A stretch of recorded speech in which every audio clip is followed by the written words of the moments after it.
কাছে ডেকে শুন শুন। ছেলে যখন কাছে গেছে ফিসফিস করে বলতে, এই পাগলা, আমাকে কে কারাগারে বন্দি করছে, তুই তার নাম শুনবু? বলে হ্যাঁ আব্বা, খালি নাম কন তো।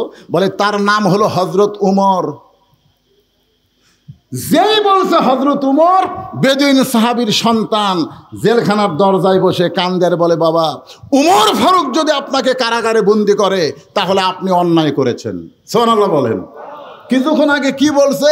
খালি নাম কন। কি বলছে? খালি নাম কন। আর এখন যেই নাম কইছে, আপনি বলেন তো ছেলেটা কার পক্ষে? সবাই বলতে হবে কার পক্ষে।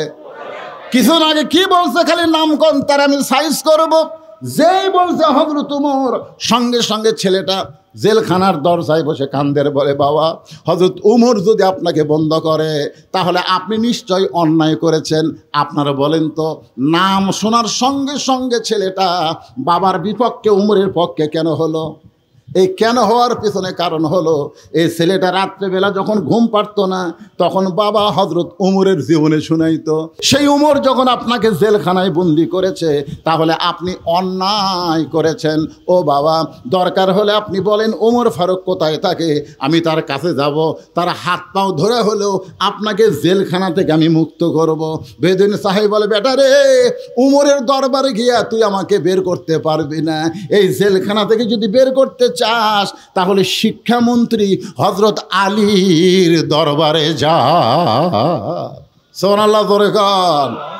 তা আপনাদেরকে আমি বলতেছি, মনে করেন, কি করেন? যে জায়গায় বসে আছেন এই জায়গাটা হলো মসজিদে নববী। আর যারা ওয়াজ শুনতেছেন মনে করেন তারা হলো আল্লাহর নবীর সাহাবী। আর যিনি ওয়াজ করতেছেন তিনি হলেন হযরত উমর। মনে করার কথা বলছি। এখন আপনাদের কাছে আমার প্রশ্ন হলো, মসজিদে নববী জায়গা হিসাবে কেমন জায়গা? কথা কন না কেন, কেমন জায়গা? যাই কথা বলতেছেন না যে মসজিদ নববী কেমন জায়গা, এটা বলার পরে যে ভালো বলতেছেন না, ওই মরার আগে আল্লাহর জবান বন্ধ করে দিবে। আচ্ছা, মসজিদ নববী নিয়ে আপনাদের কোনো সন্দেহ আছে? যেখানে 1 রাকাত নামাজ পড়লে আল্লাহ খুশি হয়ে 50 রাকাত নামাজের সওয়াব দেয়।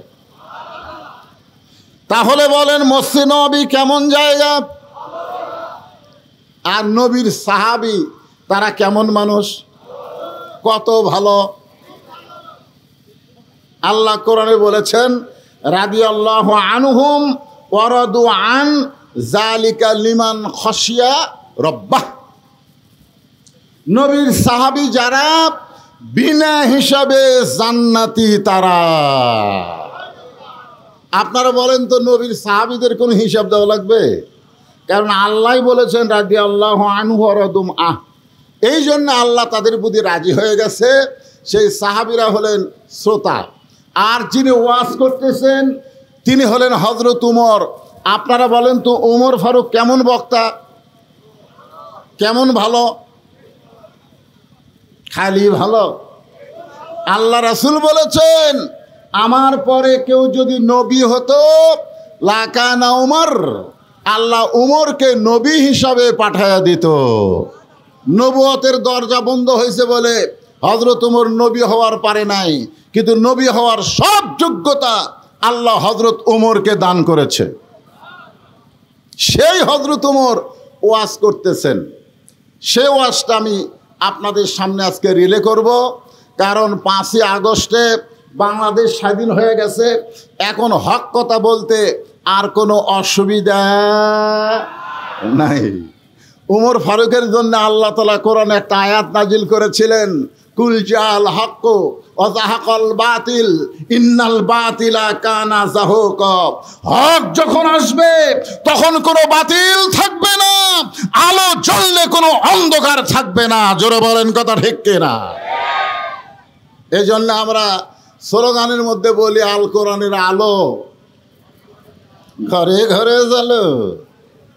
তাহলে রাস্তা দিয়ে যখন আসবেন, রাস্তা যদি অন্ধকার হয়, আপনার ঘরে আছে আলো, রাস্তা হলো অন্ধকার, তাহলে কেমনে আসবেন? এই জন্যে বলতে হবে আল কোরআনের আলো সব জায়গায় জ্বালো, মানে কোনো জায়গা বাদ দেওয়া যাবে না। জোরে কোন ঠিক? আপনারা যে কোরআনের ওয়াজ শুনতে আইছেন, এ কোরআনের এক নাম হলো নূর। নূর মানে আলো। জোরে কোন নূর মানে কি? আলো। আল্লাহ কোরআন সম্পর্কে বললেন, অনুনাজ্জিলু মিনাল কোরআনি মা হুয়া শিফাউ ওয়া রাহমাতুল লিল মুমিনিন।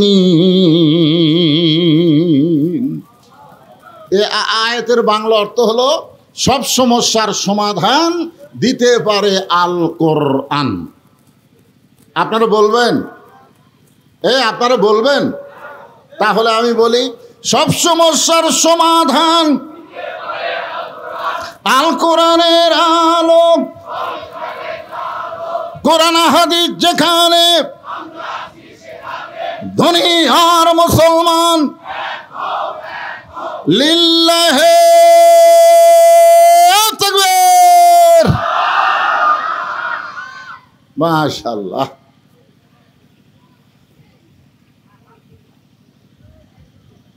উমর ফারুক যখন মসজিদের মেম্বরে বসে ওয়াজ করতেছেন, ওই সময় তিনি ছিলেন বাংলাদেশের মতন ৯৬টা দেশের খলিফা।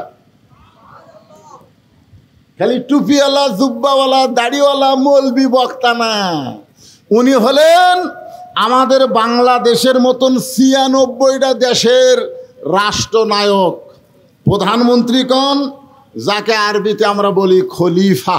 ধরে বলেন কি? আমি কি? আমি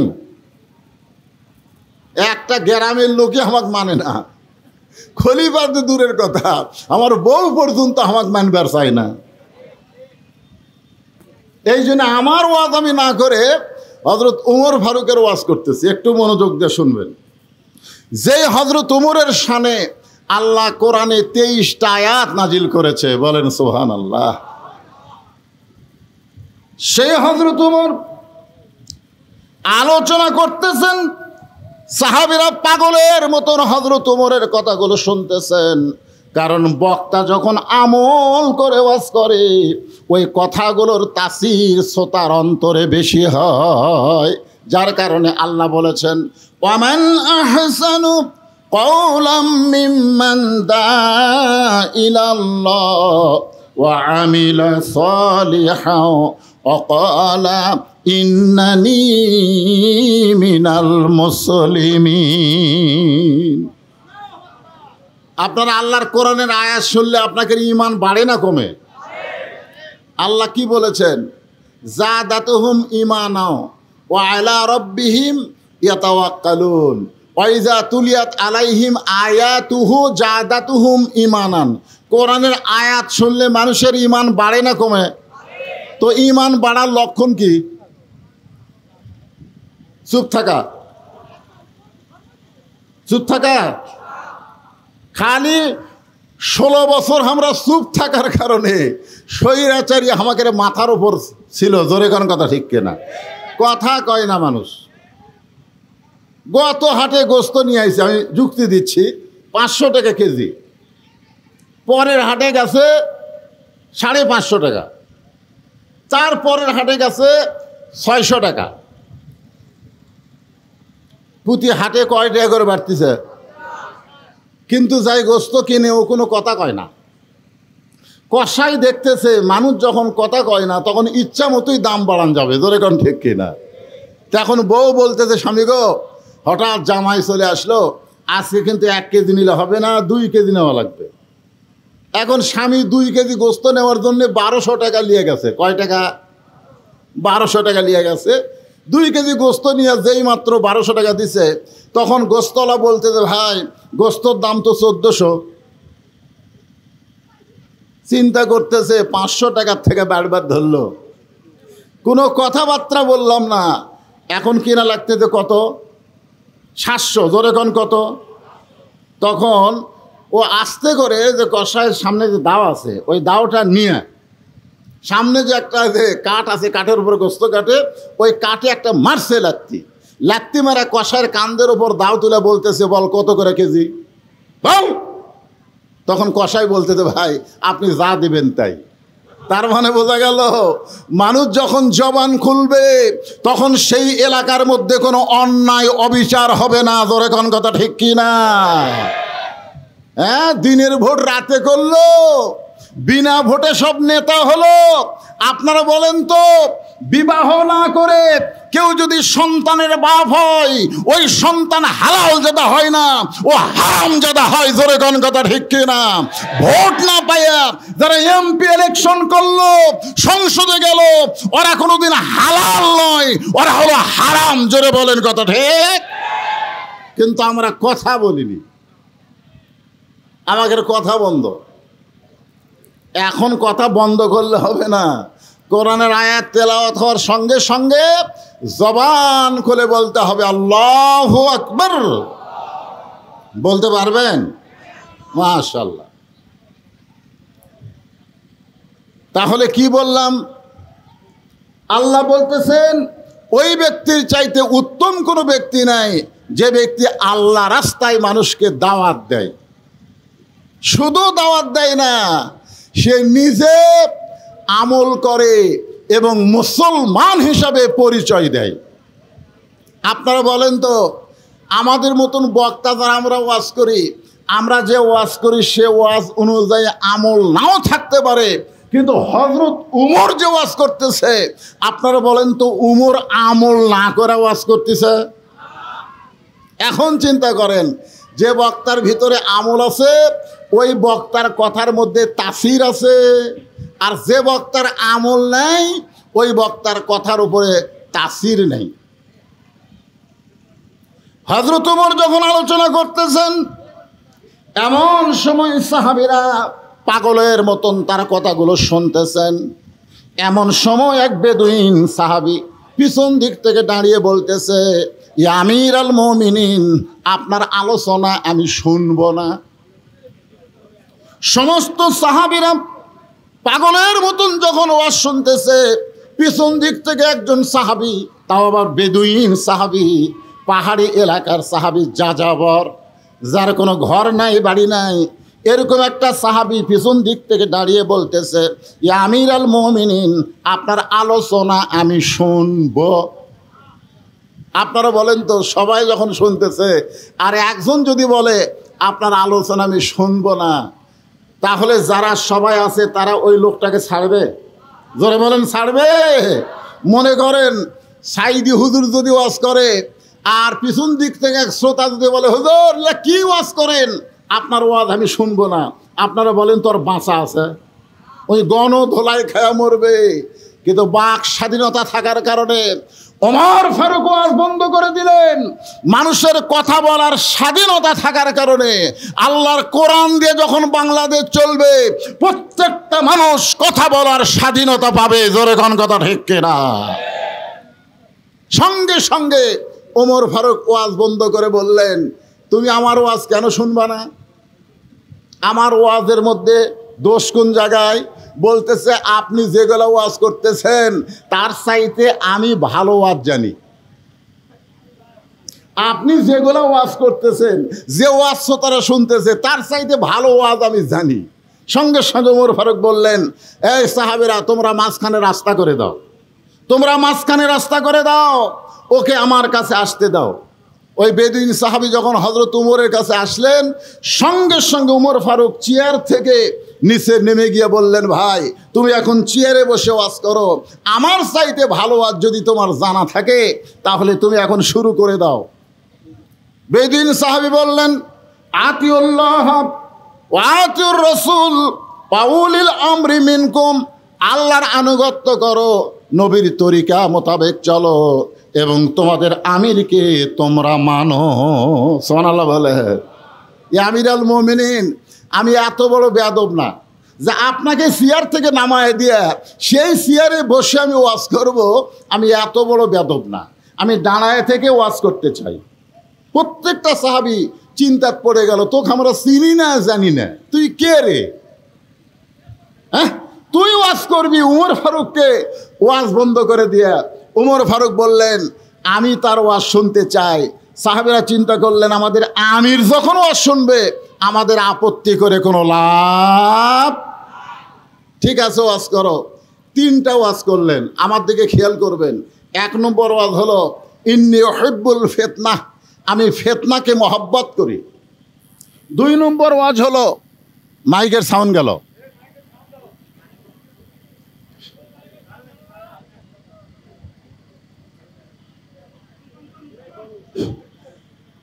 লা ইলাহা ইল্লাল্লাহ, লা ইলাহা, এই সাউন্ড বাড়াই দাও, লা ইলাহা ইল্লাল্লাহ।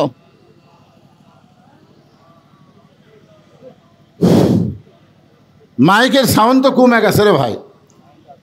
আমরা মনে করতাম যে আগেকার স্বৈরাচারীর সময় কারেন্ট দিয়ে ডিস্টার্ব করছে, এই সরকার আসার পরে আর কারেন্ট তেমন ডিস্টার্ব হবে না। কিন্তু আগেকার সরকার ওই ভারতের আদানি গ্রুপ না কি গ্রুপের সাথে কারেন্টের একটা চুক্তি করেছিল, যেই চুক্তিটা বর্তমানে ভঙ্গ হওয়ার কারণে কিছুদিন হলে কারেন্ট একটু সমস্যা করতেছে।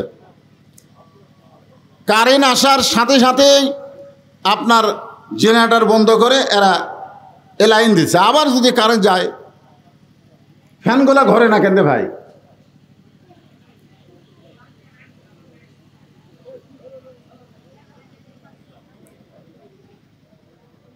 আমরা আল্লাহর জিকির করি, অধৈর্য হই না। ইন্নাল্লাহা মা'আস সাবিরিন, ধৈর্যশীলদের সঙ্গে কে আছে? আরো জোরে বলেন।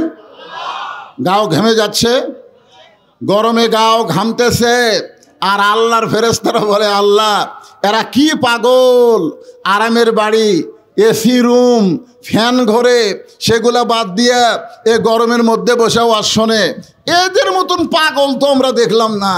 আল্লাহ বলে, ফেরেশতা সাক্ষী থাক, আমার কোরআনের ওয়াজ শুনতে আইসা যেই শরীরগুলা ঘেমে গেল, ওই ঘামা শরীরের জন্যে আমি আল্লাহ জাহান্নামকে হারাম করে দিলাম।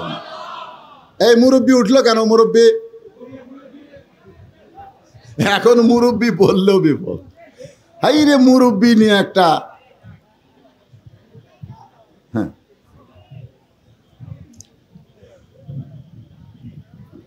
কি বলতেছিলাম? 1 নম্বর ওয়াজ করেছে ইন্নী উহিব্বুল ফিতনা, আমি ফিতনাকে মহব্বত করি। আপনারা বলেন তো, 1 নম্বর ওয়াজ যেটা করছে বেদুইন সাহাবী, ওয়াজটা ভালো না খারাপ? ভালো। কি কয় রে? আল ফিতনা তো আসাদ্দু মিনাল কতল, আল ফিতনা তো আসাদ্দু মিনাল জিনা। ফিতনা হলো কতলের চাইতেও, জিনার চাইতেও মারাত্মক গুনাহ। এখন বর্তমান বাংলাদেশে আগামী নির্বাচনে আমরা সমস্ত ইসলামী দল একত্র হয়ে নির্বাচন করতে চাই। এর মধ্যে যদি কোনো এক দল ফিতনা বাজায়,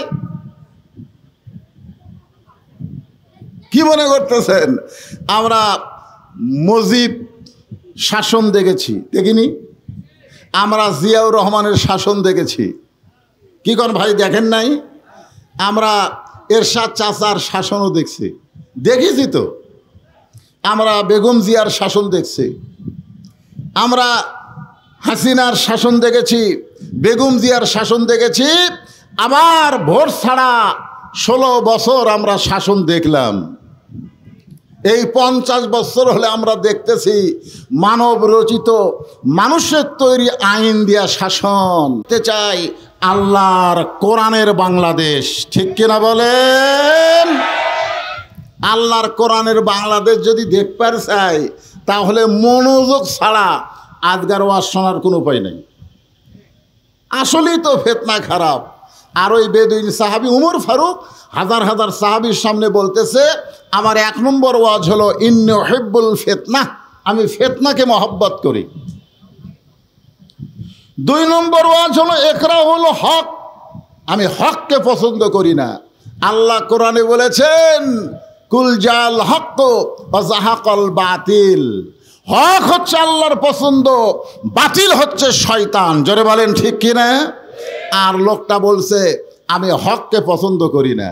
3 নম্বর ওয়াজ হচ্ছে ওয়াশহাদু মালাম আরাহ, আমি না দেখা জিনিসের সাক্ষী মারি। 71-এ জন্ম নিয়ে আমি বলি যুদ্ধের সময় এরা যুদ্ধ অপরাধী। আপনারা বলেন তো 71-এ জন্ম নিয়ে সে কারা স্বাধীনতার শত্রু, এই সাক্ষী কেউ দিবার পারবে? যদি দেয় এটা কি দেখা সাক্ষী না না দেখা সাক্ষী? শুনিছে শোনা? আপনারা বলেন দেখা আর শোনায় দুটা কি এক? কেউ যদি আপনাকে বলে নওগাঁয় একটা মানুষ মারে 6 টুকরা করছে, আপনি যদি তাকে বলেন তুই কি দেখছিস ভাই? কয় না রে, রাস্তাঘাটে সেই পাগলা, শোনা কথার দাম নেই। এই 3টা ওয়াজ যখন করলেন, ওমর ফারুক রক্তের মতন তার চোখ 2টা লাল করলেন। আপনারা বলেন তো হযরত ওমর ফারুক যে রাস্তা দিয়া যায়, ওই রাস্তা দিয়া শয়তান কয়দিন যাইতে ভয় পায়? কেন কেন ভয় পায়?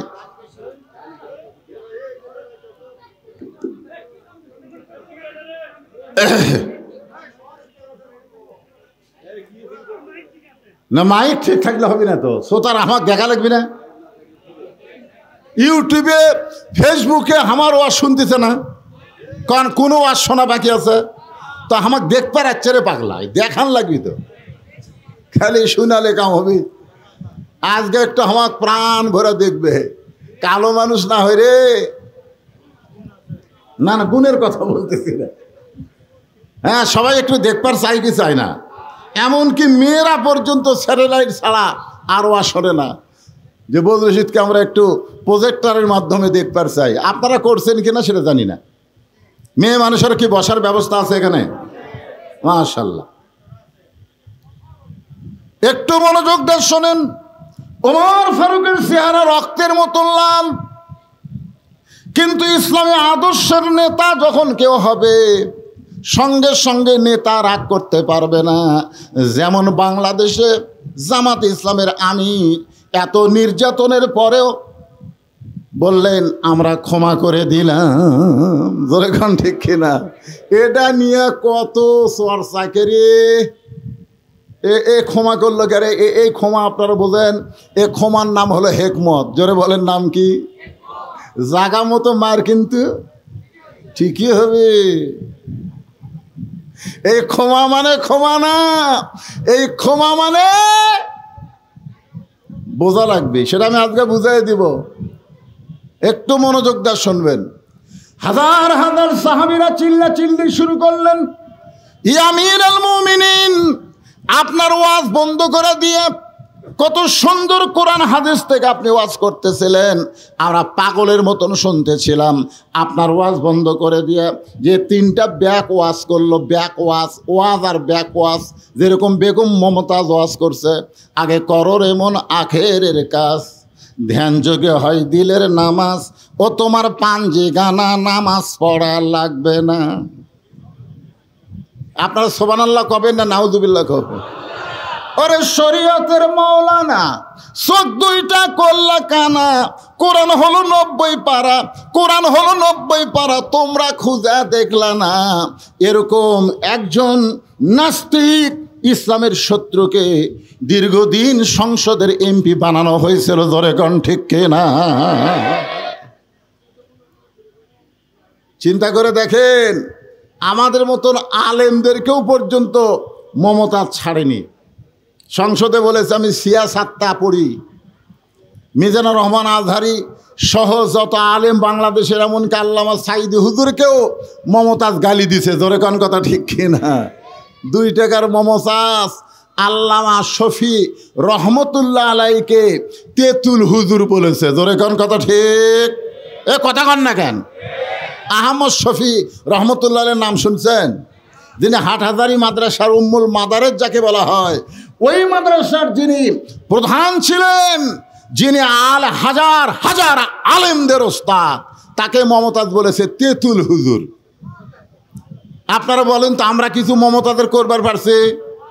আমি একটু মমতাজের বিরুদ্ধে কয়েক কেস খেয়েছি, আপনারা কিছুই করেননি।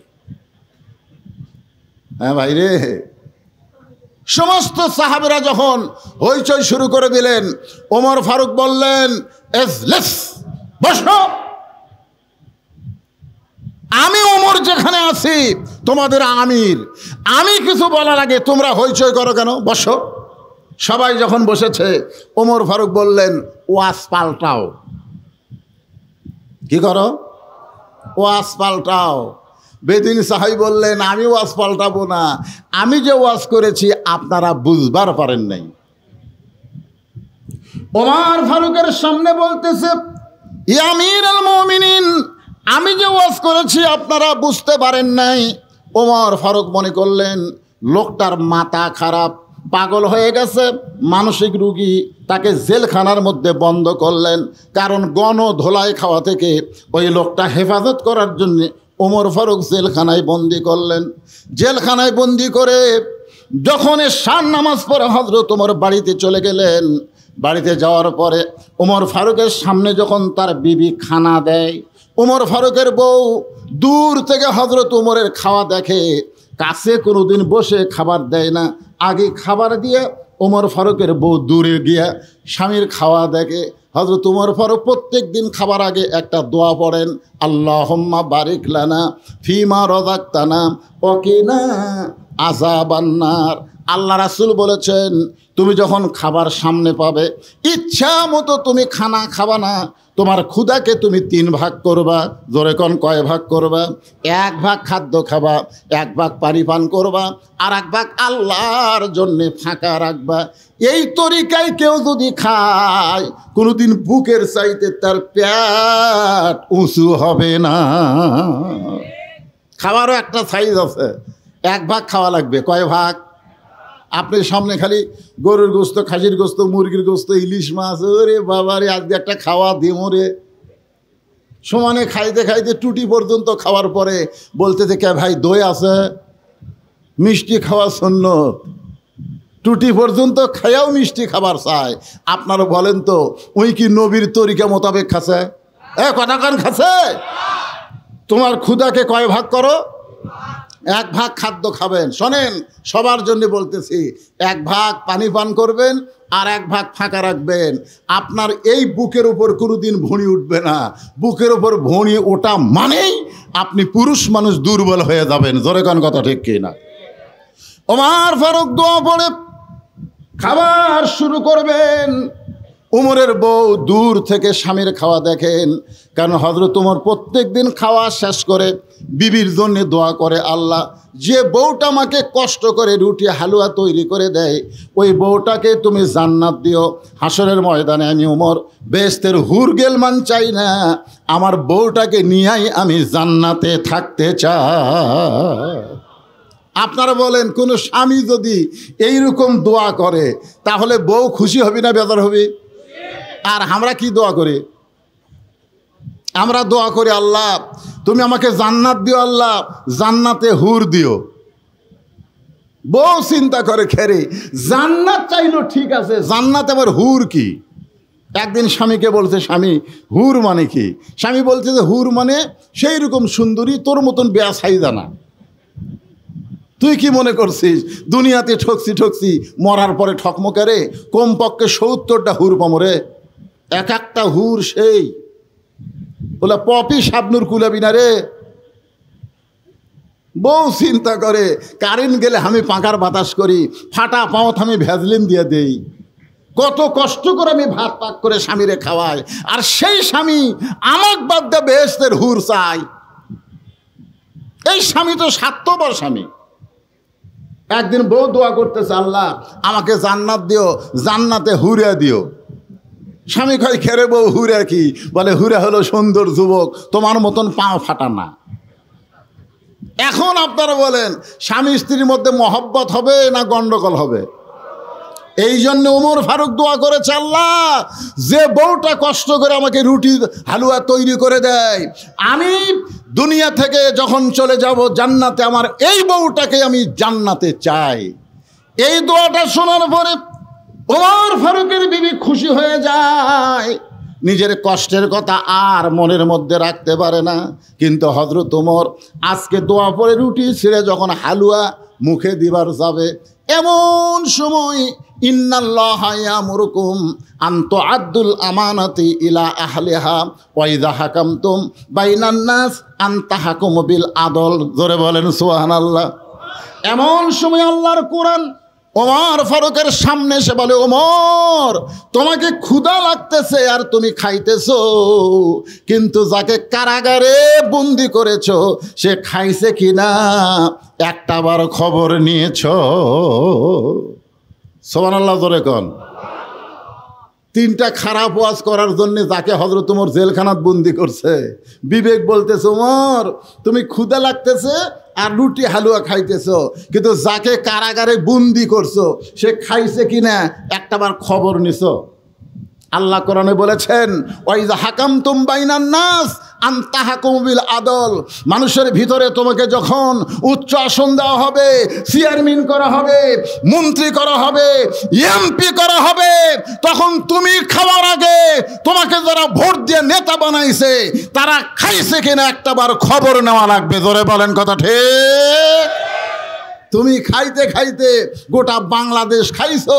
ডক্টর ইউনূস জাতিসংঘের অনুষ্ঠানে গিয়া বলল গোটা বাংলাদেশ ধুয়া করে দিছে। বাংলাদেশের টাকায় 95 বিলিয়ন ডলার এই শালা নেতারা পাচার করছে। জোরে কোন কথা ঠিক কিনা? কথা কন। খাসে তো খাসে, সব পাচার করছে। এরা আবার নেতা। দেখেন কোরআন কি বলতেছে, ওমর ক্ষুধা লাগতেছে আর রুটি হালুয়া খাইতেছো, যাকে কারাগারে বন্দি করছো সে খাইছে কি না একটাবার খবর নিছো? সঙ্গে সঙ্গে হযরত ওমর রুটি হালুয়া মুখেতে না দিয়া ওইটা টোপলা করে ওই গভীর রাত্রে এশার নামাজের পরে গভীর রাত্রে ওই কারাগারের দরজায় গিয়ে বলতেছে, ভাইজান তোমার জন্য খাবার আনছি, মেহেরবানি করে তুমি খাদ্য খাও। কারাগারের কয়েদি বলতেছে, কোরআন দিয়া যখন রাষ্ট্র চলবে তখন নেতার ভাগ্যে খাওয়া না হলেও কারাগারের বন্দিরা খাবার ঠিকই পাবে। আল্লাহর কোরআন দিয়া যখন রাষ্ট্র চলবে তখন নেতার ভাগ্যে খাবার না হলেও বন্দিরা খাবার ঠিকই পাবে। ওমর ফারুক কোনো কথা না বলে কারাগারের বেদুইন বন্দি সাহাবীকে খাবার দিয়া যখন বাড়িতে গেলেন, বাড়িতে যাওয়ার পরে ওমর ফারুক ঘুমের বিছানায় যাচ্ছেন। কারণ ওমর ফারুক এশার নামাজের পরে সামান্য সময় একটু ঘুমায়, তারপরে রাতের অন্ধকারে মানুষের দুঃখ কষ্ট নিজের চোখে দেখে আর ঘুরে বেড়ায়। যখন ঘুমের বিছানায় যায় তখন বউ বলে, স্বামী গো আজকে কি আপনি খাবেন না? ওমর ফারুক বলে, তুমি না আমারে খাবার দিছ, আমি তো খাইছি। বউ বলে, দূর থেকে আমি দেখছি আজকে আপনি খান নাই, বরং খাবার টুপলা করে কোথায় যেন নিয়ে গেছেন। ওমর ফারুক বললেন, বিবিরে একজন বেদুইন সাহাবীকে কারাগারে বন্দি করা হয়েছে, আমার খাবারটা নিজে না খাইয়া তার কাছে খাবার পৌঁছায় দিলাম। বউ বলে, স্বামী একটা কথা আপনাকে কোনোদিন বলি নাই, আজকে বলতেছি, আপনাকে না খাওয়াইয়া আমি কোনোদিন খাই না। সুবহানাল্লাহ জোরে খান। কেমন বউ? আর আমাদের ঘরত আছে এরা কেমন? হ্যাঁ, আপনাদের বউ নাই, স্বামী না খাওয়ায়া খায় না। এই বউ গ্রামগঞ্জে দুই একটা পাওয়া যায়, শহরে। ওমর ফারুকের বিবি বলতেছে, আপনাকে কোনোদিন বলি নাই, আজকে বলতেছি আপনারে না খাওয়ায়া আমি কোনোদিন খাই না। তো আপনার যখন খাওয়া হয়নি তো কি হয়েছে, আমারটা তো আছে, চলেন আমরা দুইজন খাই। এখন বিবির খাবার, স্বামী স্ত্রী দুইজন দোয়া পড়তেছেন, আল্লাহুম্মা বারিক লানা ফিমা রাযাকতানা ওয়া কিনা আযাবান নার। এই বলে হযরত ওমর বিবির খাওয়া ভাগ করে যখন মুখে দিবার চাই, এমন সময় বিবেক বলতেছে, ওমর যাকে কারাগারে বন্দি করছো তাকে না হয় তোমার খাবার দিয়েছো, কিন্তু সে যদি বাড়ির কর্তা হয়, সে যদি বাড়ির অভিভাবক হয়, আর অভিভাবককে বন্দি রাইখা তার বাড়ির খবর না যায় না, তুমি কেমনে খাও? সুবহানাল্লাহ জোরে কান। আল্লাহর কোরআন দিয়ে যখন বাংলাদেশ চলবে, এই বাংলাদেশের কোনো নেতা দুর্নীতি করতে পারবে? ওয়াইযা হাকামতুম বাইনান নাস আন তাহকুমু বিল আদল। আমি ওয়াজে বলি 6 বছর ধরে ন্যাংরা আমের চাষ করছে। জ্যৈষ্ঠী মাসে দেখতে গেছে আম পাকছে কিনা, দেখবার যায় দেখে ছোট বাচ্চা গাছের ডালে বসে আম পাড়তেছে আর ব্যাগ ভরাচ্ছে। বাগানের মালিক বলে আমি খাই নাই, পরিবারের কেউ খায়নি, আর তুই আমার গাছে তোর আম পাড়তেছিস, তোর বাপক যা বিচার দি মরে। ছেলে খালি মুচকি মুচকি হাসে। বাগানের মালিক বলে হাসিস কেন? বলে হাসার কারণে আমার বাবাও তার এক গাছত চড়ছে। বাগানের মালিক তাকায় দেখে ওর বাপ খালি আম পাড়ে আর বস্তা ভরায়। গাছের ছায়ায় বসে কান্দের বলে আল্লাহ বিচার দিমো কার কাছে? বেটাও চোর, বাপও চোর। আজকে আমাদের বাংলাদেশের অবস্থা তাই হয়ে গেছে। বিচার দিবেন কার কাছে? আলেমগুলা জেলখানায় আর বদমাশগুলা সব জামিন পায়। জোরে কোন কথা ঠিক কিনা? চিন্তা করছেন? মাহমুদুর রহমান সবচাইতে বাংলাদেশের ভালো সাংবাদিক। জোরে কোন কথা ঠিক কিনা? মিস্টার জয় সাহেবকে নাকি সে হত্যা করবি, মিথ্যা একটা মামলা দিয়ে 6 বছর জেল দিল, 7 বছর জেল দিল। তিনি তার মাকে দেখতে সে একটু হাজিরা দিছে, আবার তাকে গ্রেফতার করে থানার দিছে। এগুলো আইন নয়, এগুলো আইনের নামে প্রহসন চলেছে। চোরেরা বিচারক হয়ে গেছে। জোরে কোন কথা ঠিক কিনা? বিচারক যদি চোর হয়, চোরের কাছে আপনি কি বিচার পাবেন? বেটাও চোর, বাপও চোর।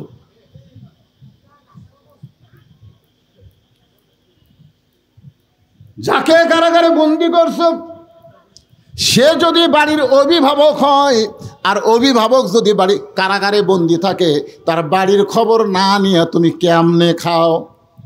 ওমর ফারুকের খাওয়া বন্ধ হয়ে গেল। বউ বলতে যে স্বামী গো আপনি কি খাবেন না? আপনি কি খাবেন না? বলে তুমি খাও, আমার খাওয়া হবে না। বউ বলে কেন খাওয়া হবে না? বলে যাকে বন্দি করছি তার বাড়ির খবর না নিয়ে আমি কেমনে খাই? সঙ্গে সঙ্গে বউ নিজে না খাইয়া ওইটা টোপলা করে স্বামীর হাতে দিয়ে বলতেছেন, যাকে কারাগারে বন্দি করেছেন তার পরিবারের কাছে এই খাবার পৌঁছায়া দেয়। সুবহানাল্লাহটা জোরে ভালো লাগবে। আপনারা বলেন তো, মরদ মানুষ যদি জেলখানায় বন্দি থাকে তাহলে বাড়িতে কোন মানুষ আছে? হ্যাঁ কথা কন না কেন? কোন মানুষ? তাহলে মেয়ে মানুষের কাছে স্বামীক দিয়া পাঠায় কেমন বউ? আমাকে বউ দিয়ে পাঠাবে? হুজুর যত ওয়াজ করেন মাঝে মধ্যে খবর ভাই ইটিস পিটিস করবার চান। ইসলামী আদর্শের নেতা কেমন মানের নেতা হয়, তাদের মান কি পর্যায়ে? নিজের বউ বলতেছেন যান তার পরিবারের কাছে খাবার পৌঁছায় দেন। গভীর রাতে বাংলাদেশের মতন 96টা দেশের খলিফা গভীর রাতে খাবার টোপলা নিয়ে যাকে বন্দি করেছে তার পরিবারের দিকে খাবার নিয়ে চলে যাচ্ছেন। পাহাড়ি এলাকায় বেদুইন সাহাবীর বাড়ি। ওই পাহাড়ি এলাকায় গিয়ে ওমর ফারুক শুনতে পায় ছোট্ট একটা বাচ্চা খালি বাবা বাবা বলে কাঁদতেছে। ও বাবা, সকালবেলা চলে গেলেন বাড়ি থেকে বের হয়ে, এখন পর্যন্ত আপনি বাড়িতে আসলেন না। বাবা আপনি কি জানেন না, আপনি না আসলে আমি রাতের খাওয়া খাই না। ও বাবা গো, এত রাত হয়ে গেল, আপনি কেন আসেন না? ওমর ফারুক বুঝতে পারলেন যাকে কারাগারে বন্দি করছি হয়তো তারই সন্তান এমন করে কাঁদতেছে। ওমর ফারুক ছেলেটার কাছে গিয়ে বললেন, বাবা আজকে তোমার বাবা কোনো কাজে আটকা পড়ে গেছে, আমি তোমার বাবা হইয়া তোমার কাছে খাবার নিয়ে আইছি, মেহেরবানি করে এই খাবারটা তুমি গ্রহণ করো। ছোট বাচ্চা বলতে পথিক তুমি কি আল্লাহর কোরআন পড়ো নাই? সুবহানাল্লাহ বলেন। ছোট্ট একটা বাচ্চা গভীর রাত্রে হযরত উমরকে বলতে পথিক তুমি কি আল্লাহর কোরআন পড়ো নাই? আল্লাহর কোরআন যদি তুমি পড়তে তাহলে তুমি আমার কাছে বাবা হিসাবে উপস্থাপন করতে পারতা না। কারণ আল্লাহ কোরআনে বলেছেন ওয়াকাযা রাব্বুকা আল্লাহ তা'বুদু ইল্লা ইয়াহু ওয়া বিল ওয়ালিদাইনি ইহসানান। আল্লাহর পরেই সন্তানের কাছে হলো বাপ মা। জোরে কোন সুবহানাল্লাহ। আল্লাহর পরেই সন্তানের কাছে হলো বাপ মা। এই বাপ মা হলো যেই বাবা তাকে জন্ম দিছে। আমার জন্ম দেওয়া বাবা ছাড়া দুনিয়ার কাউকে আমি বাবার জায়গায় আসন দিতে পারি না। সুবহানাল্লাহ, জোরে কন। দেখছেন আল্লাহর কোরআন দিয়ে যখন রাষ্ট্র চলবে তখন কেল্লা বাবা, দয়াল বাবা, গাজা বাবা, খাতা বাবা, এক বাবাও বাংলার জমিনে থাকবে না। জোরে কন, কথা ঠিক কি না? তোর এত বাবা লাগে কারা? একটা ছোট্ট বাচ্চা উমরকে বলতেছে, পথিক তোমার ভিতরে কি আল্লাহর কোরআন নাই? তুমি আমার বাবা হবার চাও? আমাকে যে জন্ম দিয়েছে ওই বাবা ছাড়া আমার কলিজার মধ্যে অন্য কোনো বাবার জায়গা নাই। যদি খাবার চাই ওই বাবার সঙ্গেই খাবো, দুনিয়ার কারো খাবার আমি গ্রহণ করব না।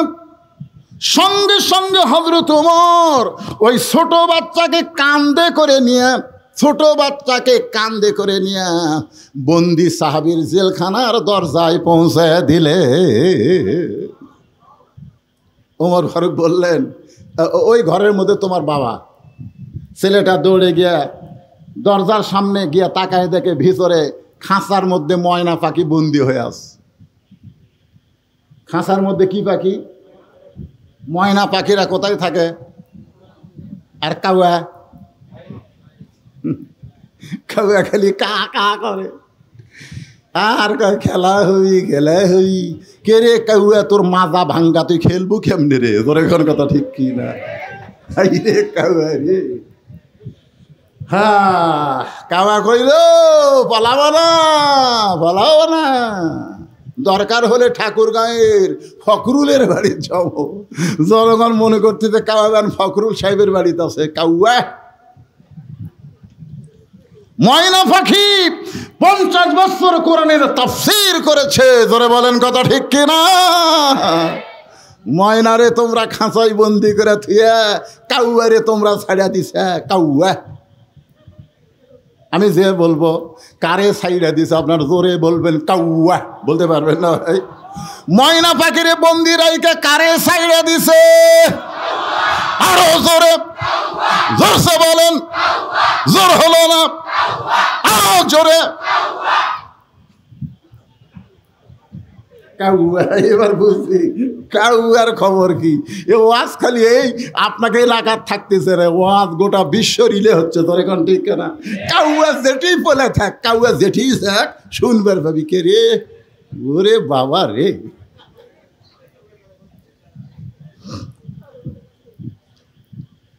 এখন বেদুইন সাহাবীর ছোট্ট ছেলে জেলখানায় দরজায় গিয়ে বলতেছে, বাবা কে তোমাকে জেলখানায় বন্দি করছে? বাবা খালি একবার নাম কও, আমি তাকে সাইজ করব। সুবহানাল্লাহ। উমর ফারুক একটু দূরে দাঁড়ায় খালি মুচকি মুচকি হাসে। কারণ প্রকৃত সন্তান যারা বাবাকে বন্দি রাখলে খেপে যাবে তারা। প্রকৃত সন্তান যারা বইয়ের কথা শুনে বাপ মার উপরে রাগ করবে না তারা। ধরে কোন কথা ঠিক কিনা? কতগুলা বউ স্বামীর কানে কানে কয়, তোমার বাবা ভালো না, তোমার মা ভালো না। তখন ওই বইয়ের কথা শুনে কয়, ঠিক আছে বুড়া বুড়ি কি করি? আর আসল সন্তান যারা হবে বউ বলার সাথে সাথে ওর চাপা বরাবর একটা চড় মারা সুন্নত। জোরে কোন কথা ঠিক কিনা? শালির শালি, তুই মরে গেলে সকালে বিকালে বিয়ে করো রে। তুই কার বিরুদ্ধে কথা বলিস? আমার বাপের বিরুদ্ধে, মায়ের বিরুদ্ধে কথা বলতেছিস? তুই মরলে বিয়ে করবো রে, তোকে ছাড়া দিলে বইয়ের অভাব নাই।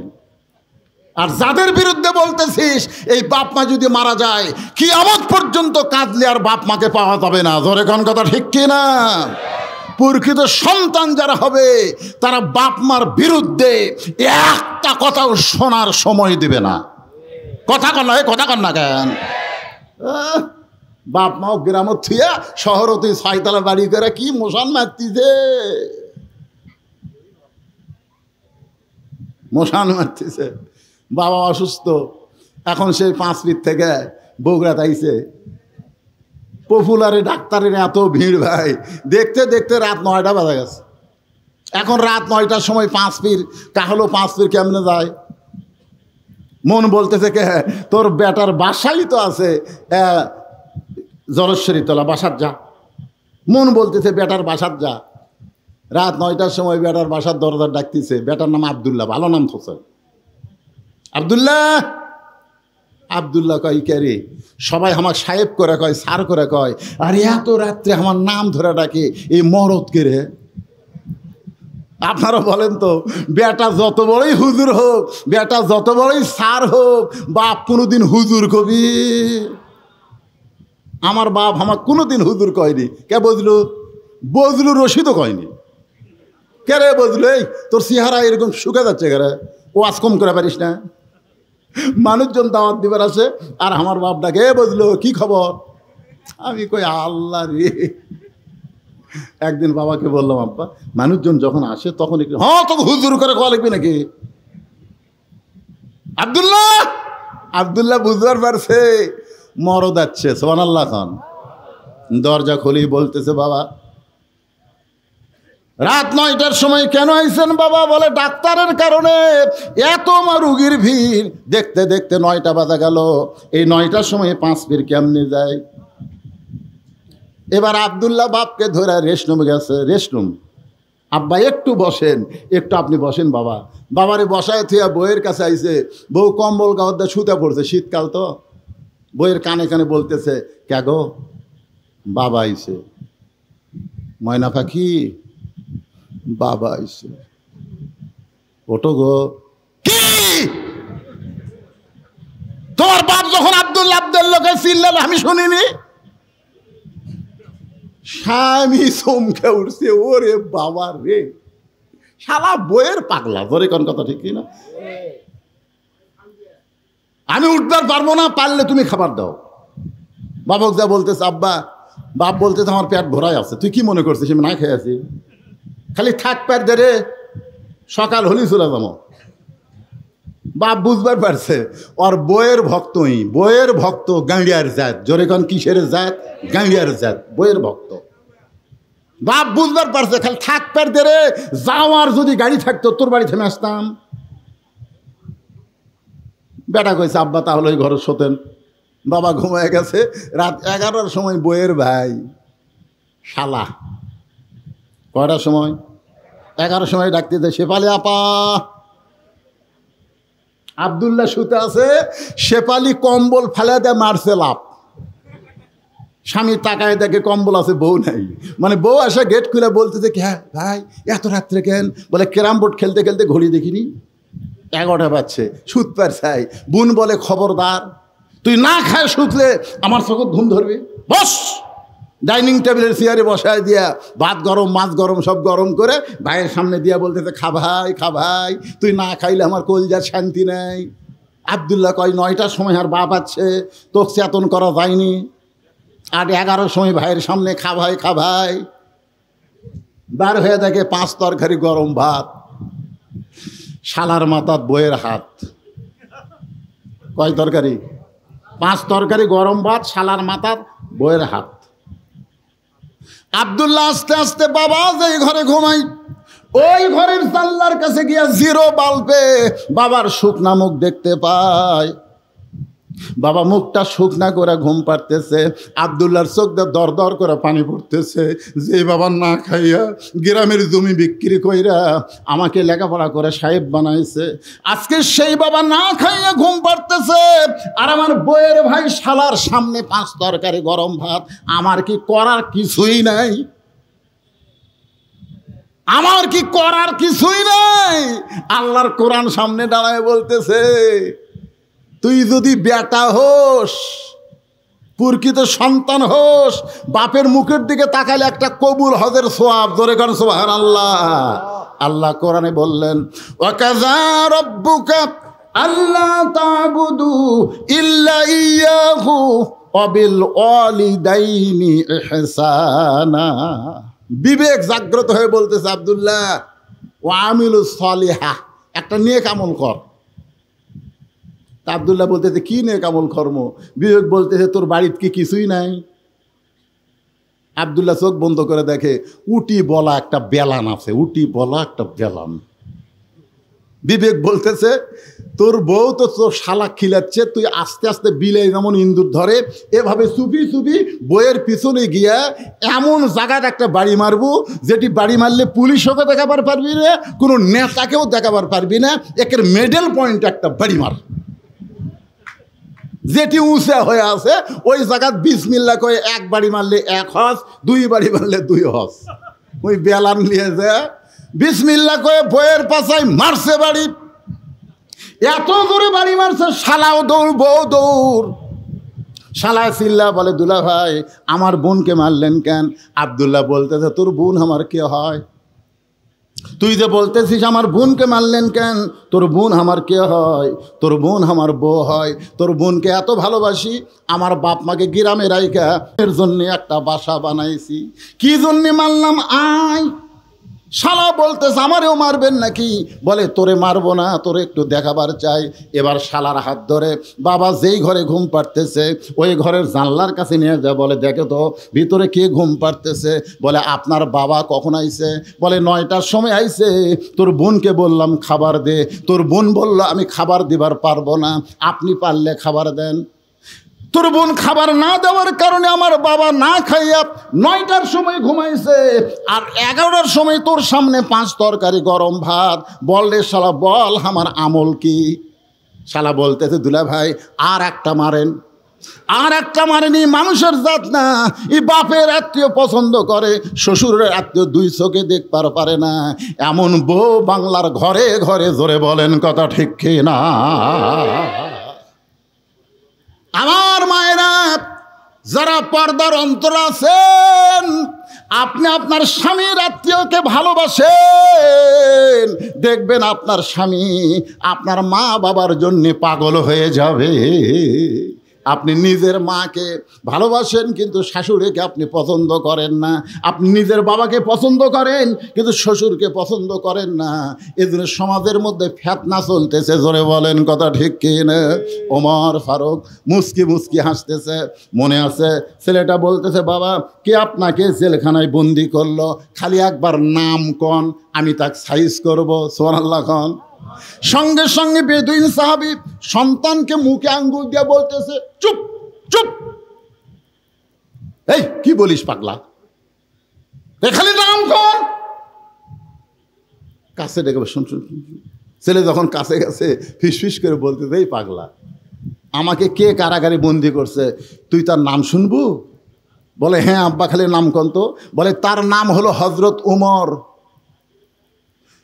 যেই বলছে হযরত উমর, বেদুইন সাহাবীর সন্তান জেলখানার দরজায় বসে কান্দের, বলে, বাবা উমর ফারুক যদি আপনাকে কারাগারে বন্দি করে তাহলে আপনি অন্যায় করেছেন।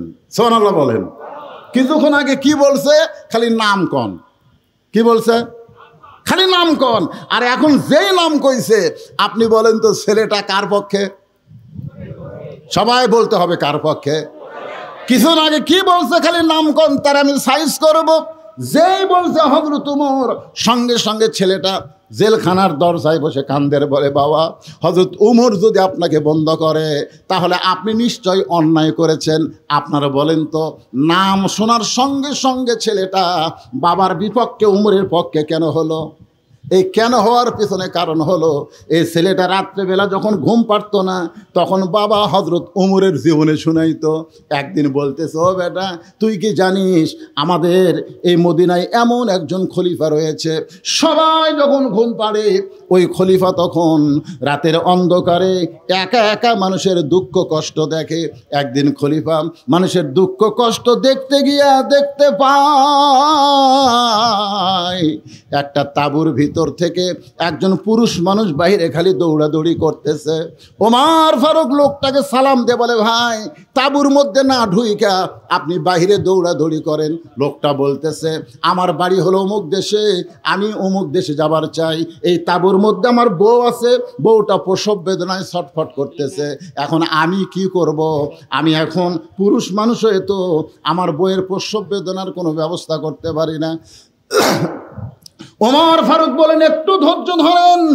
এক দৌড়ে বাড়িতে আইসা তার বিবিকে নিয়ে গেলেন, ধাত্রী হিসাবে তার বউটা সন্তান ধরার পরে বললেন, খলিফাতুল মুসলিমিন ওমর আপনার বন্ধুকে বলেন আপনার বন্ধু একটা কন্যা সন্তানের বাপ হয়ে গেছে, যে হযরত ওমর আরামের ঘুম বাদ দিয়ে মানুষের দুঃখ কষ্ট দেখে সেই ওমর যখন আপনাকে জেলখানায় বন্দি করেছে তাহলে আপনি অন্যায় করেছেন। ও বাবা, দরকার হলে আপনি বলেন ওমর ফারুক কোথায় থাকে, আমি তার কাছে যাব, তার হাত পাও ধরে হলেও আপনাকে জেলখানা থেকে আমি মুক্ত করব। বেদুইন সাহেব বলে, বেটা রে, উমরের দরবারে গিয়া তুই আমাকে বের করতে পারবি না। এই জেলখানা থেকে যদি বের করতে চাস তাহলে শিক্ষামন্ত্রী হযরত আলীর দরবারে যা। সুবহানাল্লাহ জোরে কান। আমি যে 3টা ওয়াজ করেছি, এই ওয়াজ করার সময় যদি হযরত আলী ওইখানে থাকতো তাহলে আমাকে জেলখানায় বন্দী হওয়া লাগতো না। কারণ আমার ওয়াজ শুধু হযরত আলী বুঝে, দুনিয়ার আর কেউ বুঝবার পারবে না। কারণ হযরত আলী হচ্ছেন এই মুহূর্তে শিক্ষামন্ত্রী। জোরে গণ কি মন্ত্রী? বেদুইন সাহাবী তার সন্তানকে বলতেছে, এই জেলখানা থেকে যদি আমাকে বের করবার চাও তাহলে শিক্ষামন্ত্রী হযরত আলীর কাছে যাও। আপনারা বলেন তো, 90% মুসলমানের জন্যে একটা ভালো শিক্ষামন্ত্রীর দরকার আছে না নাই? কিছুদিন আগে যেই মন্ত্রী ছিল নাম হলো নওফেল। ধরে বলেন নাম কি? শালা কত বড় বদমাই জানেন। আমাদের শিক্ষার মধ্যে ইসলাম তুলে দিয়ে দুর্গা পূজা মূর্তি ভরায় দিছিল। জোরে কোন কথা ঠিক? যদি বাংলাদেশে কোরআন দিয়ে রাষ্ট্র চলে তাহলে শিক্ষামন্ত্রী প্রাইমারির শিক্ষার ভিতরে আগডম বাগডম ঘোড়াডম সাজে, ঢাক ঢোলক ঝাঁঝর বাজে, বাজতে বাজতে চলল ঢুলি, ঢুলি গেল কমলা ফুলি, এইগুলো শিক্ষা থাকবে না। প্রাইমারির শিক্ষাই হবে আল্লাহর কোরআনের শিক্ষা। জোরে বলেন ঠিক কিনা? ইকরা বিইসমি রাব্বিকাল্লাযী খালাক, পড়ো সে আল্লাহর নামে যে আল্লাহ তোমাকে সৃষ্টি করেছেন। আমাদের মাসুম বাচ্চাকে সেই শিক্ষা না দিয়া আয়রে আইটিয়ে না হে ভরা দিয়ে না লে গেল বোয়াল মাসে তাই না দেখা ভদর নাচে। কি এলে শিক্ষামন্ত্রী?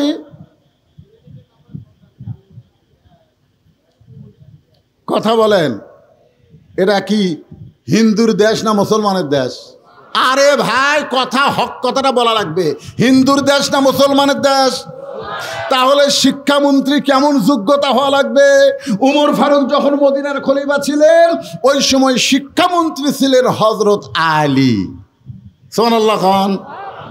বেদুইন সাহাবী কি বলতেছে, আমাকে যদি জেলখানা থেকে বের করবার চাও তাহলে খলিফার কাছে যাওয়া লাভ নাই, শিক্ষামন্ত্রীর কাছে যাও। বেদুইন সাহাবীর ছোট্ট ছেলে শিক্ষামন্ত্রীর বাড়ির দিকে রওনা দিলেন। বাড়ির কাছে গিয়ে দেখে 2টা যুবক দাঁড়ায় আছে, চাঁদের চাইতেও সুন্দর, নাম হলো হাসান আর হোসাইন। সবাই সুবহানাল্লাহ করলেন না? মরা গেলে বুঝবেন, মরা গেলে বুঝবেন। সাইদুস শাবাবে আহলিল জান্নাহ হাসান হোসাইন রাদিয়াল্লাহু তাআলা আনহুমা জান্নাতি সমস্ত যুবকদের সর্দার হবে। কয়জন? কে রে? সবাই কথা কন না কেন? কে? নেইমার আর মেসি? হ্যাঁ, নেইমার আর মেসি? তোমরা তো খালি মেসি আর নেইমার নিয়ে পাগলা হয়ে গেছো। হাসান হোসেন চিনো? চিনো হাসান হোসেন? ইসলামের জন্য যাকে টুকরা টুকরা করা হয়েছে তার নাম হলো হোসাইন। জোরে বলেন কত ঠিক? ছোট্ট ছেলে, বেদুইন সাহাবীর ছোট্ট ছেলে শিক্ষামন্ত্রীর বাড়ির দরজা যায় দেখে র্যাব নেই, পুলিশ নেই, 2টা যুবক দাঁড়ায় আছে, নাম হলো হাসান হোসাইন, চাঁদের চাইতেও সুন্দর। সুবহানাল্লাহ খান। হাসান মানে কি, হোসাইন মানে কি বোঝা লাগবে তো ভাইজান। জান্নাতুল বাকি মদিনার পাশে যে গোরস্থান, এই গোরস্থান যখন জিয়ারত করলাম একজন আমাকে বলল, হুজুর ওই যে কবর দেখতেছেন এই কবরটা হলো হযরত হাসান রাদিয়াল্লাহর কবর। আগে সব কবর চেনা যাইতো, কিন্তু বর্তমান সৌদি সরকার এরা সব কবর ভাঙ্গা দিয়েছে। যেটা শুরু হয়েছিল বাংলাদেশে মাজার ভাঙ্গা, জোরে কন কি ভাঙ্গা, এ কথা কন কি ভাঙ্গা। আগে সব মাজার ছিল, তুরস্কর সময় তুর্কিরা যখন শাসন করত সব মাজার ছিল। কিন্তু যখন বর্তমান সরকার সৌদি আরবে যারা আছে এরা যখন ক্ষমতা পাইল তখন সব মাজার ভাঙ্গা দিল। খালি 3টা মাজার আছে, একটা হলো নবীর রওজা, একটা আবু বকর, আর একটা হযরত ওমর। এই 3টার মধ্যে হাত দিবার পারে, কথা কয় না কেন? তারপরেও কিছুদিন আগে, এটা হবে 21 সালে সৌদির একজন আলেম বাদশার কাছে গিয়া বলতেছে, বাদশাহ আমরা তদন্ত করে দেখেছি মানুষ কাবা ঘরের কাছে তেমন কান্দে না, কিন্তু নবী রওজার পাশে আসলে কান্দে। গভীর রাত্রে রওজা থেকে নবীকে বের করে ওই জান্নাতুল বাকির কোনো এক জায়গায় দাফন করা হোক। এ জায়গায় নবীকে রাখা যাবে না, কারণ মানুষ কাবা বাদ দিয়া নবীর কাছে কান্দে। বাদশাহ এই কথা শুনে চিন্তায় পড়ে গেল, কি করবে? রওজা থেকে নবীকে বের করে কি জান্নাতুল বাকির মধ্যে রাখবে নাকি? বাজান গো একটু মনোযোগ দেন, নবীর কাছে মানুষ কান্দে, কাবার কাছে কান্দে না। কারণ কাবা এমন একটা ঘর, যেই ঘরের কাছে আল্লাহওয়ালা না থাকলে কাফেররা মূর্তি ঢুকায়। আর নবীর রওজা এমন একটা রওজা যেটা আরশে আজিমের চাইতেও দাম বেশি। আপনারা বলেন তো, যারা প্রকৃত মুসলমান, মদিনার রওজায় কি আমাদের নবী মরে আছে? এ ধরে কোন মরে আছে? আমাদের নবী কিন্তু মৃত্যু না। আমরা সালাম দেওয়ার সঙ্গে সঙ্গে রওজা থেকে সালামের উত্তর আসে, কিন্তু আমাদের কান খারাপ দেখে আমরা শুনবার পাই না। একটা গজল আমার সঙ্গে সবাই বলেন, ইসলামের আলো জ্বালায়া দিয়া নবী ঘুমায়া। কেউ কি সাহস করে বলতে পারবেন ময়রা আছেন সোনার? না, আপনারা কেউ বলতে পারবেন যে ময়রা আছে? কেউ বলতে পারবেন? এই শালা হেজাতি, বাংলাদেশে কিছু হেজাতি বার আছে, হেজাতি বোঝেন না? হেজাতি, এই শালা হেজাতিরা কয় নবীও মরে গেছে। নবীও যদি মরে যায় তাহলে আমরা যে দৌড়ে সে পড়বো, ফেরেশতারা লিয়ে যায়, কাক দিবি রে? কঠিন বিপদে আছি ভাই। এই বাংলাদেশে কিছু হেজাতি আছে না নাই? দরকার আছে না? হ্যাঁ, এই ফেসবুকে এই হেজাতির কিছু মশলা আমাকে কিছু যুবকেরা দেখে কয়, হুজুর তারাবির নামাজ কয় রাকাত হুজুর? তো চা পাত গুড়েন দেওয়া দরকার। তোর দাদা কয় রাকাত পড়ছে? কয় 20 রাকাত। তোর বাপ কয় রাকাত পড়ছে? 20 রাকাত। তো তোর আবার কোন জাকাত বাঁচা? হুজুর নামাজের পরে হাত তোলা যাবি কি যাবি না? তোর মন না চালে তুলিস না, এ ফতুয়াবাজি করিস কেন রে? এরকম কিছু লোক আছে না নাই? সৌদি আরবে কাম করবে গেছে, 4 বছর কাম করে আসা 2 ঠ্যাং ফাঁক করে খাড়া হয়ে হাত এটি বান্ধিছে। কে রে এটা কি করছে? হুজুর সৌদি আরবে। তুই সৌদি আরবে কি লেখাপড়া করবার গেছিল? তুই সৌদি আরবের কোন ভার্সিটিতে পড়ছু? কয় না হুজুর আমি ক্লিনার। তুই ক্লিনার হয়ে আসা হাত এটি বাঁধলু, তার মানে আমরা মুফতি হয়ে হাত সব এটি বান্ধিচ্ছি, আর তুই রাস্তা সাফ করে আসে হাত এটি বান্ধিস, ঠ্যাং ফাঁক করে টানাস। তোর কি অন্ডকোষ বড় হচ্ছে কেরে?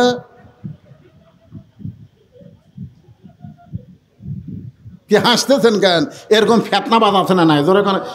এরাই ফেতনা, এরাই ফেতনা।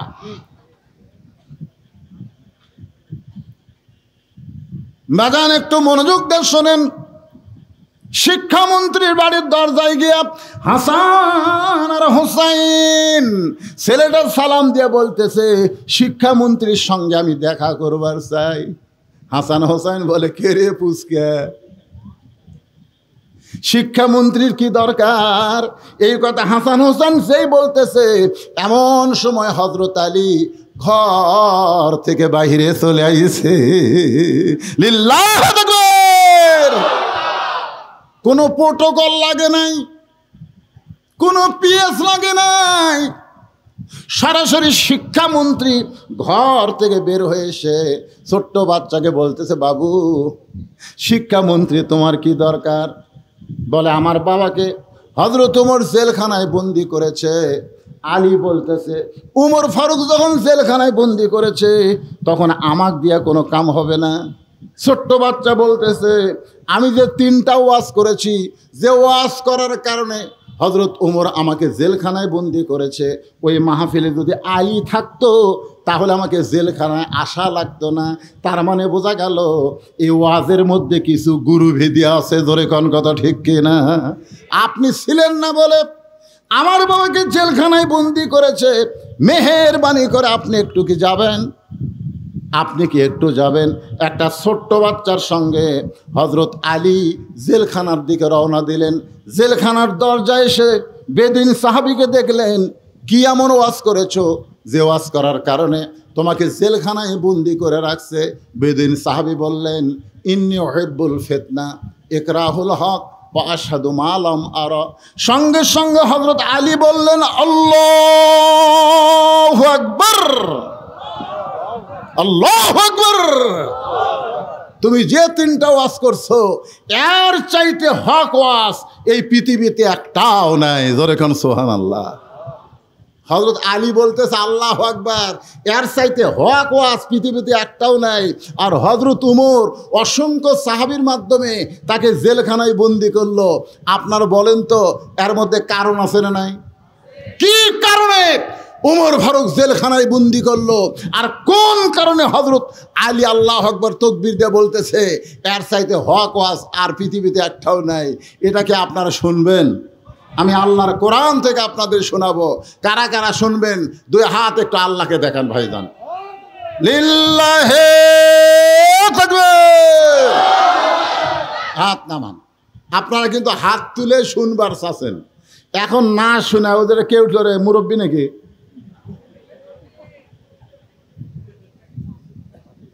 লিমা তাকুলু মালা তাফালুন। আপনারা বলেন তো এই আয়াতের অর্থ কি? এই আয়াতের অর্থ হলো কথার সাথে কামের মিল নাই। আপনারা হাত তুলে ওয়াদা দিলেন আপনারা সবাই শুনবেন, এখন না শুনে যদি কেউ ওঠেন উনি টাটকা মুনাফিক। এজোরে কান কি মুনাফিক? তাহলে আপনাকে শোনা লাগবেই। এখন আপনারা কন আপনাকে বলা লাগবেই কি? আমাকে বলা লাগবে না? তাহলে আমি বলবই এ ওয়াদা করলাম। এখন আপনারা বলেন আমরা শুনবই এ ওয়াদা করলাম। আর কথা কয় না, শুনবেন না? মাশাআল্লাহ আছে। জোরে কোন কথা ঠিক? কথা কন না কেন? কথা কন। এটা আইজুল হক কলেজের শিক্ষক না, ছাত্র না। মাঝে মধ্যে ছাত্র শিক্ষককে ধাবার দেয়। জোরে কোন কথা ঠিক কিনা ভাইজান? ইসলামে ওস্তাদের সম্মান, যার কারণে হযরত ওমর বলতেছেন আপনি কেন কষ্ট করে আমার কাছে আইছেন, আমি আপনার কাছে যাইতাম। এটা হযরত ওমর বলার সঙ্গে সঙ্গে ওই ছোট্ট ছেলেটা এক দৌড়ে গিয়া ওমর ফারুকের কপালে চুমা খাইছে। কোন ছেলে? কোন ছেলে? ওই বেদুইন সাহাবী যাকে কারাগারে বন্দি করছে তার ছেলে উমর ফারুকের কপালে চুমা খায় বলতেছেন আপনার মতন মহামানব আমি দুনিয়াতে দেখি নাই। রাতের অন্ধকারে যখন কান্না করেছিলাম তখন আপনিই তো আমাকে কান্দে করে আমার বাবার জেলখানার দরজা পর্যন্ত পৌঁছায়া দিছেন। সুবহানাল্লাহ খান।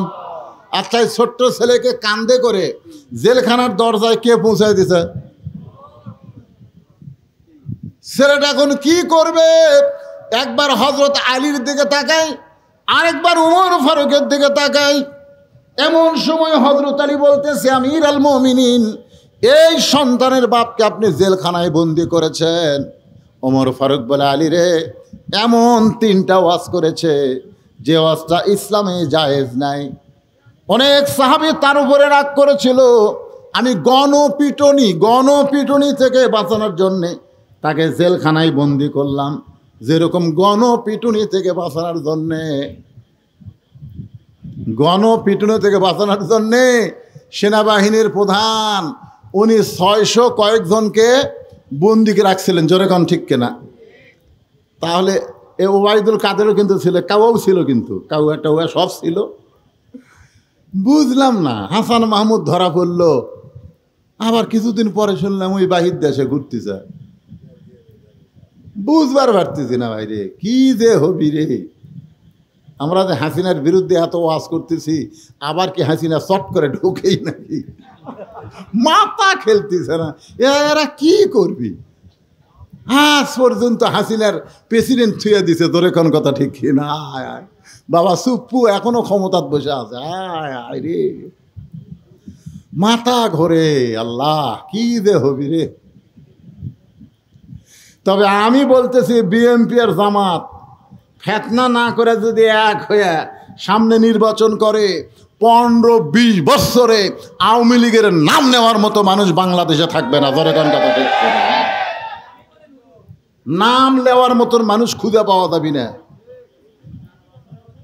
কিন্তু এই দুটার মধ্যে এই বিচ্ছিন্ন করতেছে একদল ষড়যন্ত্রীকারী। ধরে কোন কথা ঠিক কিনা ভাই? মাঝে মধ্যে চিন্তা করে, আবার কি ঠান্ডাবাজি করি নাকি, মাঝে মধ্যে চিন্তা হয়। কি ভাবতেছেন? বলা যায় না। 200-র উপর খুনের কেস করা হয়েছে, খালি ঢুকে দেখো। তবে ভাই, আমাদেরকে বিচ্ছিন্ন হলে চলবে না, আমাদেরকে এক হওয়া লাগবে। জোরে বলেন ঠিক কিনা? আল্লাহর বান্দার একটু মনোযোগ দেন।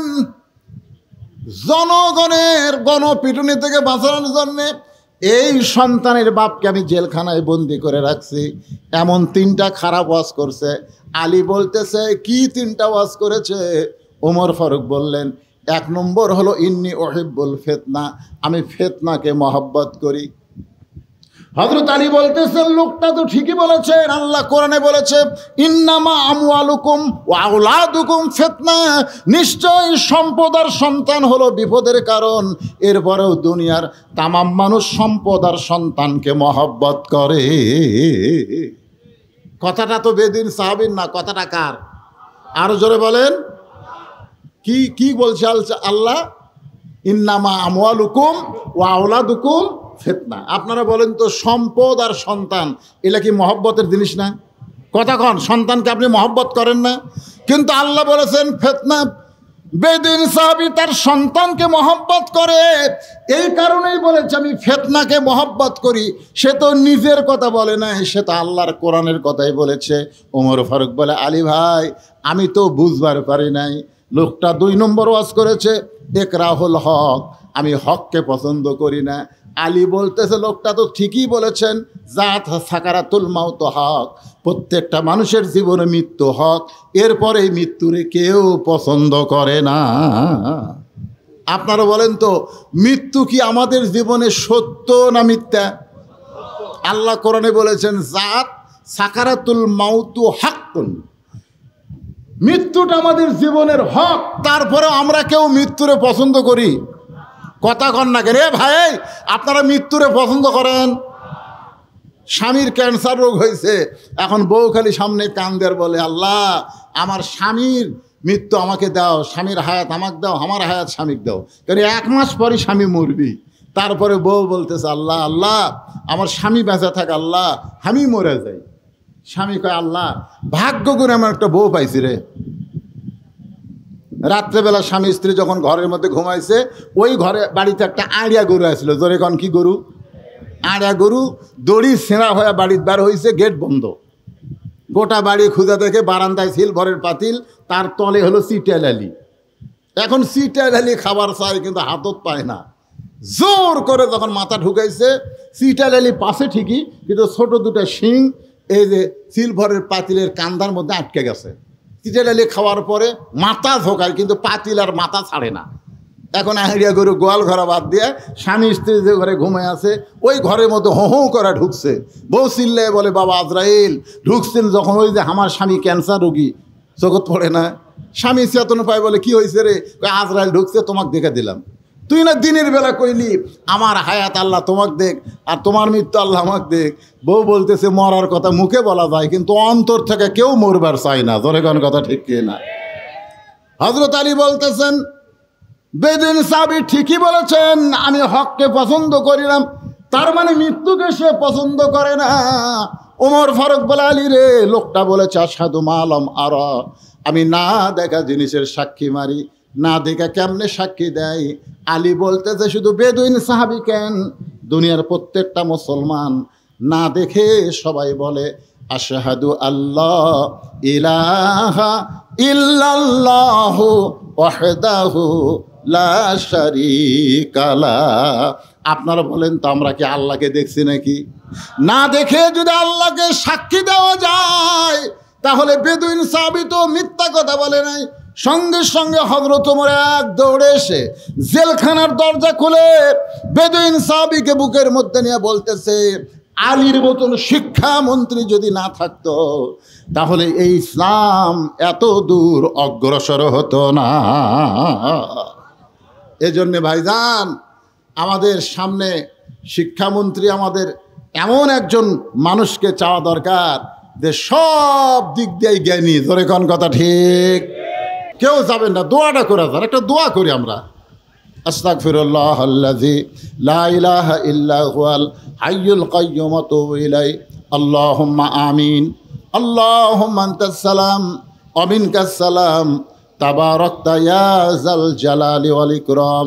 আয় আল্লাহ তাআলা, কঠিন গরমের ভিতরে তোমার পাগল বান্দিরা রাত 12টা পর্যন্ত এই জান্নাতের বাগানে বসে বসে আলোচনা শুনেছে। মেহেরবানি করে আজকের মাহফিল আমাদের সকলের হেদায়েতের জন্যে, নাজাতের জন্যে, জান্নাতের জন্যে কবুল করে নাও। এই মাহফিলের শুরু থেকে শেষ পর্যন্ত যত আলোচনা হয়েছে আল্লাহ, এর মধ্যে যদি ত্রুটি হয়, ভুল হয়, মাফ করে দাও। এর যা হাদিয়া মঞ্জুর করো সোনার মদিনায় নবী পাকের রওজা মুবারকে আল্লাহ কবুল করে নাও। এই এতিমখানা মাদ্রাসাকে, জি সবার জন্য দোয়া করব, এতিমখানা মাদ্রাসাকে কিয়ামত পর্যন্ত কবুল করে নাও। এ মাদ্রাসা যারা সর্বাত্মক সহযোগিতা করেছে আল্লাহ, তাদের সকলকেই জান্নাতি কবুল করে নাও। আয় আল্লাহ তাআলা, আজকের মাহফিলকে সাজাইতে গিয়া যারা কষ্ট করেছে, মেহনত করেছে, টাকা পয়সা খরচ করেছে, আল্লাহ তাদের সকলকেই জান্নাতি কবুল করো। আজকের মাহফিলের প্রধান অতিথি আল্লাহ, বিশেষ অতিথিবৃন্দ, সভাপতি, সহসভাপতি আল্লাহ, বাদল সাহেব অসুস্থ, যারাই অসুস্থ, আমি নিজে অসুস্থ, আল্লাহ সবাইকে সুস্থতার নিয়ামত দান করে দাও। আল্লাহ, আমার মা বোনেরা পর্দার অন্তরালে বসে বসে ওয়াজ শুনেছে, আবিদা সালেহা পর্দা নিশি কবুল করে মা ফাতেমার চরিত্র দান করে দাও। আল্লাহ, এই বগুড়াবাসীকে আল্লাহ তুমি কবুল করে নাও। আল্লাহ আল্লাহ, আমি গুনাহগার বলে দোয়া ফিরাই দিও না আল্লাহ। যে যা নিয়ত করে হাত তুলেছে আল্লাহ, সকলের নেক নিয়ত নেকাশা কবুল করো। আল্লাহ, 4 জন মাদ্রাসার হাফেজ সাহেবের মাথায় পাগড়ি পরানো হয়েছে আল্লাহ, তাদেরকে হক্কানে হাফেজ আলেম হিসাবে কবুল করে নাও। এই মাদ্রাসাকে কবুল করো। মাদ্রাসার মহতামি, মাদ্রাসার ওস্তাদ, মাদ্রাসার তালবেলেম, মাদ্রাসা কমিটির সভাপতি, সহসভাপতি, সেক্রেটারি, কেশিয়ার, মাদ্রাসার সদস্য, দাতা সদস্য, আল্লাহ সকলকেই তুমি কবুল করে নাও। আল্লাহ, সুবহান রাব্বিকা রব্বিল ইজ্জাতি আম্মা ইয়াসিফুন ওয়া সালাম।